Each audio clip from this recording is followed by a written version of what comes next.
రాష్ట్ర వ్యాప్తంగా ఉన్న మున్సిపాలిటీ కార్పొరేషన్స్ ను తమ ఆదాయ వనరులుగా భావించారో ఏమో అధికారుల సహకారంలో రాజమార్గంలో జేబులు నింపేసుకున్నారో వారు. ప్రజల ఓట్లతో గెలిచిన ప్రజాప్రతినిధులు నేరుగా ప్రజల ఆస్తులను భూబకాసురుల్లా బుక్కేశారు. మారిన ప్రభుత్వ టీడీఆర్ బాండ్స్ కుంభకోణం లెక్కేస్తూ ఉంటే వాటి అంకెలు ఆకాశానికే నిచ్చెన వేస్తున్నాయి. దేశంలో ఇంత పెద్ద స్థాయిలో అవినీతి ఎక్కడా కూడా జరిగి ఉండదని రాజకీయ నిపుణులు చెబుతున్నారు.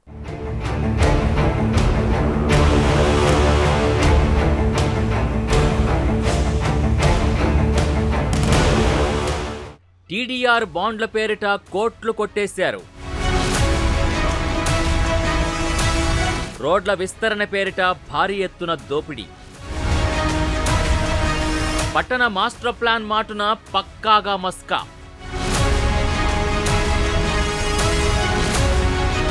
భూసేకరణ జరగకుండానే బాండ్లు జారీ. దొంగ నోట్ల తరహాలో రాష్ట్రమంతా చలామణి.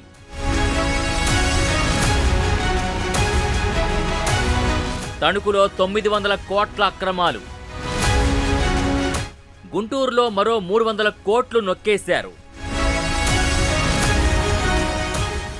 ఏపీలో రోడ్ల సిచ్యుయేషన్ ముందు నుయ్యి వెనక గొయ్యిలా ఉంది. ఎక్కడ గుంతో ఎక్కడ రోడ్డో చెప్పలేని పరిస్థితి. కానీ రోడ్ల విస్తరణ ప్రణాళికల పేరిట కోట్లు కొల్లగొట్టారు. టీడీఆర్ బాండ్ల పేరిట రాష్ట్రానికి వేల కోట్లలో బ్యాండ్ వేసేశారు. ఒక్క తణుకులో తీగలాగితే గుంటూరు సహా రాష్ట్రమంతా డొంక కదిలింది. దీంతో టీడీఆర్ వ్యవహారం ఇప్పుడు పెద్ద సెన్సేషన్ అయింది.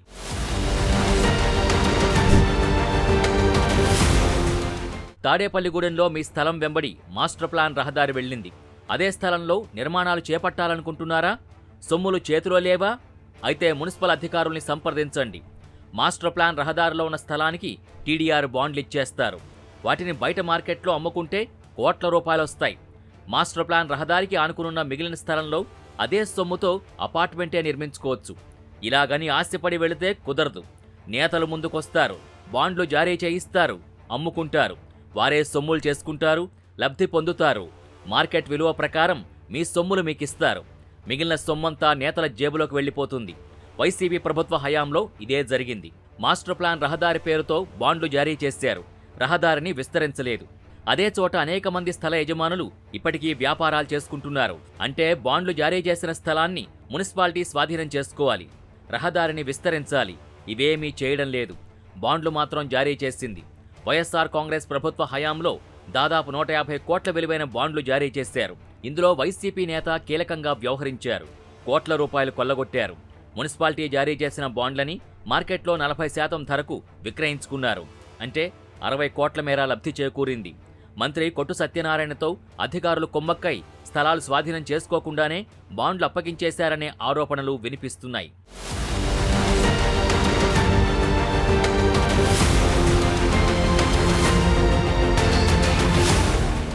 తాడేపల్లిగూడెం మున్సిపాలిటీ మాస్టర్ ప్లాన్ ప్రకారం తాడేపల్లిగూడెం పట్టణంలోని కోడేరు నల్లజర్ల రహదారి వెడల్పు 100 అడుగులు ఉండాల్సి ఉండగా 80 అడుగులే ఉంది. దీంతో విస్తరణ కోసం అధికారులు రహదారి పక్కన భూమున్న 9 మంది నుంచి 18 కోట్ల విలువైన దాదాపు 3000 చదరపు కిలోమీటర్ల స్థలాన్ని సేకరించారు. నిబంధనల ప్రకారం ఆయా స్థలాలు స్వాధీనం చేసుకున్న తర్వాతే వారికి బాండ్లు ఇవ్వాలి. కానీ ఇక్కడ తీసుకున్న స్థలాల ధరకి 4 రెట్లు అదనపు విలువైన బాండ్లిచ్చి నెలలు గడుస్తున్నా ఆయా స్థలాల్ని మాత్రం స్వాధీనం చేసుకోలేదు.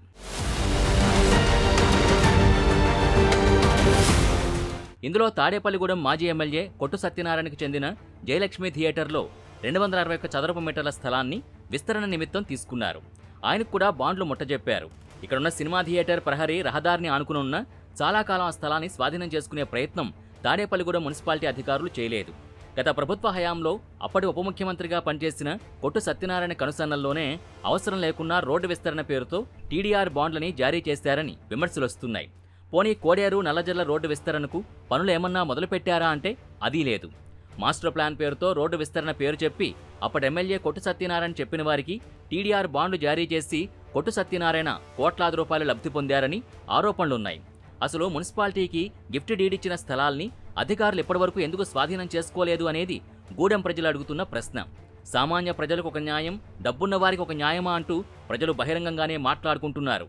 పెద్ద ఎత్తున ప్రైవేట్ ల్యాండ్స్ని సేకరించి దగ్గరలో ఉన్నటువంటి అక్కడ ఉన్నటువంటి అసలు భూమి ధర కన్నా దగ్గరలో ఎక్కడో 1 కిలోమీటర్ 2 కిలోమీటర్ల దూరంగా ఉన్నటువంటి డోర్ నెంబర్లతో వాల్యూస్ వేసి ఆ వాల్యూస్ని పెంచి టీడీఆర్ బాండ్లు ఇష్యూ చేయడం జరిగింది.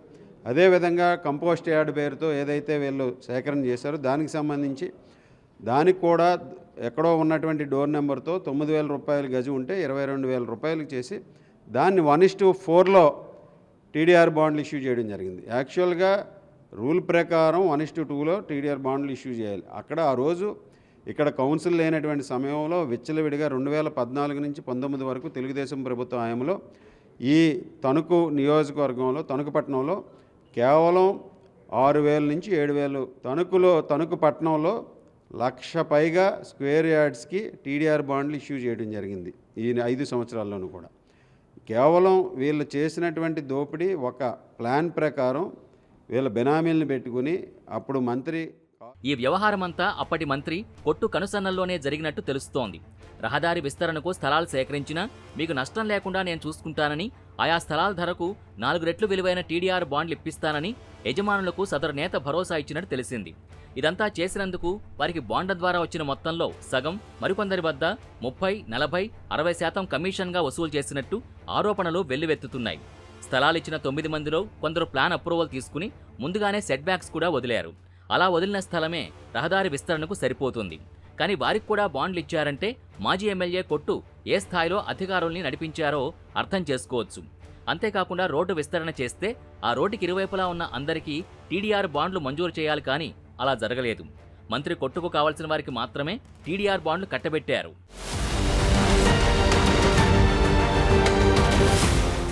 ఇటువైపు విశాఖలో కూడా వైసీపీ నేతలు తక్కువేమీ తినలేదు. వైసీపీ వేరే విధేయులైన కమిషనర్స్ ద్వారా అప్పటి ప్రభుత్వ నేతలు కోట్లు కొల్లగొట్టారు. దశాబ్దాలుగా నిరుపేదలు నివసిస్తున్న పెద్ద జాలారిపేట, సీతమ్మధారలు అని బిలాల్ కాలనీ భూమి, మరో మురికివాడపైన టీడీఆర్ బాండ్ల కోసం వైసీపీ నేతలు ప్రయత్నించారు. దస్పల్లా భూమిలో 40 అడుగుల రోడ్డు విస్తరణలో స్థలం కోల్పోతున్నారని గత సర్కారులోని ముఖ్య నేత ఒకరు పరిహారంగా జీవీఎంసీ నుంచి 120 కోట్ల విలువైన బాండ్లు తీసుకునేందుకు పావులు కదిపారు. ఎన్నికల కోడ్ రావడంతో ఈ ప్రక్రియకు తాత్కాలికంగా బ్రేక్ పడింది. ఇంకో పక్క దస్బల్లా ల్యాండ్స్ వాళ్ళకి ఆ భూములు వచ్చాయి.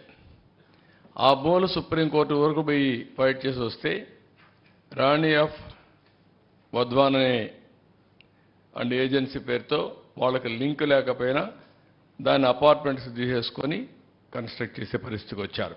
It is total illegal. వీళ్ళు ఇష్ట ప్రకారం బలవంతంగా ఆర్మ్ ట్విస్ట్ చేసి ఆ భూ కబ్జా చేసి వీళ్ళు అపార్ట్మెంట్స్ కట్టే పరిస్థితికి వచ్చారు. విశాఖలో వైసీపీ కబ్జాలన్నీ ఒక లెక్కైతే ఒక్క మాజీ ఎంపీ ఎంవివి సత్యనారాయణ ఆక్రమణలు మరో లెక్క అని కూటమి నేతలు విమర్శలు చేస్తున్నారు. చంద్రబాబు కూడా ఎంవివిపై వైట్ పేపర్ రిలీజ్ టైంలో విమర్శలు చేశారు. క్రిస్టియన్ భూముల్ని కొట్టేయడమే కాకుండా అవే భూములు చూపించి ప్రభుత్వం నుంచి 65 కోట్ల రూపాయలు టీడీఆర్ రూపంలో లాగేశారు. ఈ విషయం కూడా సీఎం చంద్రబాబే చెప్పారు. ఇంకో పక్క ఎంవివి పీక్ పర్మిషన్ ఎంవివి బిల్డర్స్కి ఇచ్చి టైటిల్ డిస్ప్యూట్ని ఇగ్నోర్ చేసి 65 కోట్లు TDR given out of turn ఇచ్చి ఇలాంటి ఇర్రెగ్యులారిటీస్ నేను చెప్పేటి కొన్నే చెప్తున్నా. మరోసారి వైసీపీ ప్రభుత్వం అధికారంలోకి వస్తుందని వైసీపీ నేత గట్టిగా నమ్మారు. మాస్టర్ ప్లాన్ రహదారి విస్తరించి ఉన్న చోట స్థలాల్ని గుర్తించారు. స్థల యజమానులతో ఒప్పందాలు చేసుకున్నారు. అడ్వాన్స్ రూపంలో సొమ్ములు చెల్లించారు. వైసీపీ అధికారంలోకి వస్తే ఆ స్థలానికి బాండ్లు ఇప్పించుకునేవారు. మార్కెట్ విలువ ఆధారంగా వారికి సొమ్ములు ఇచ్చేవారు. మరో 3 రెట్లు సొమ్ముని వైసీపీ నేత కాజేసేవారు. ప్రభుత్వం మారిపోవడంతో ప్రణాళిక అడ్డం తిరిగింది. గతంలో జారీ చేసిన టీడీఆర్ బాండ్ల వ్యవహారం తెరపైకొస్తోంది.